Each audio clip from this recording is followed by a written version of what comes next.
For today's classroom project, I wanted to show you how to construct what is known as the turtle. You'll see the bottom has a stomach, belly, you can spin. This can be used for 3 different types of questions, higher order thinking. There are, of course, the legs, which can offer questions and answers, a name section, name, date, period, and of course the dividers.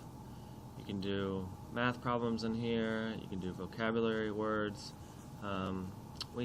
Currently I'm teaching social studies, and so I am using this particular model for government. I will demonstrate how to construct this project. The first thing you want to do is you want to make sure you have all the materials needed. You should have 4 brown pieces of paper, which will act as your shell. The 4 pieces of the shell that you saw earlier. You will need an outline of the body.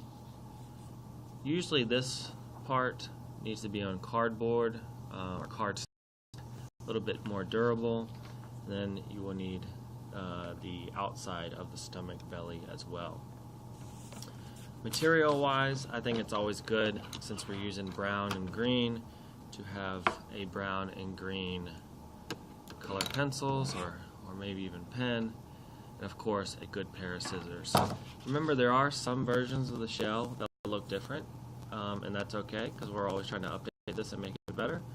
But the big thing you want to do is you want to cut out all 4 brown pieces of paper first. You want to cut them out in a circle format, and then next to the X, whether it's this one or it's actually already labeled, you want to cut a line next to the X all the way into the middle. With the remaining 3 black lines, you want to fold to make this paper as flexible and as durable as possible. Fold it many ways. You'll see me doing this right here. And we're not going to glue yet, we're not going to tape yet, but what this is going to help us do is it's going to help this quadrant of the shell stand up. And remember, there's going to be 3 more pieces.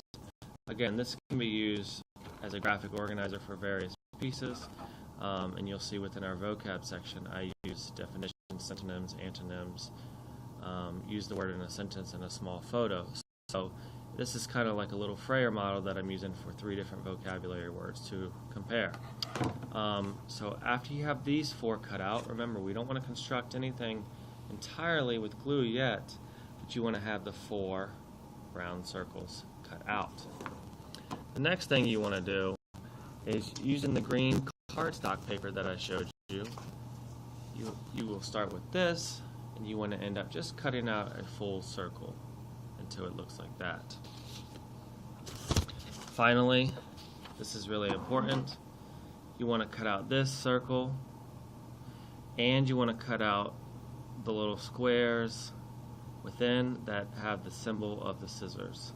Do not cut this piece out, because this is what references what question, and essentially this will spin to be a type of study guide. So as you're looking at this, remember to cut out these scissors really neatly. You can use an X-Acto knife, but I would recommend teacher supervision for that, adult supervision. So cut out these 3 symbols. When you combine them,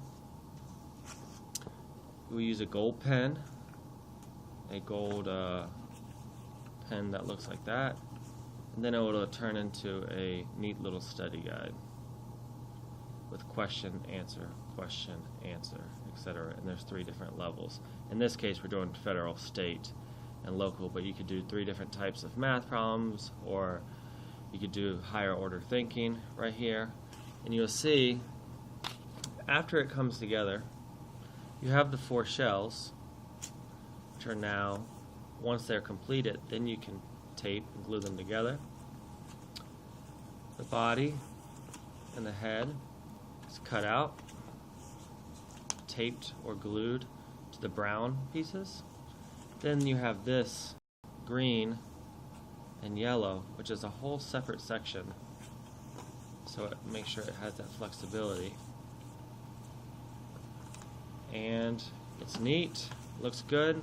I recommend, if you're going to be writing on the actual turtle itself, you use a green color pencil or a green pen. And if you're writing in this shell, pencil doesn't show up super well, so use a brown marker or a brown color pencil, and black pen works well also.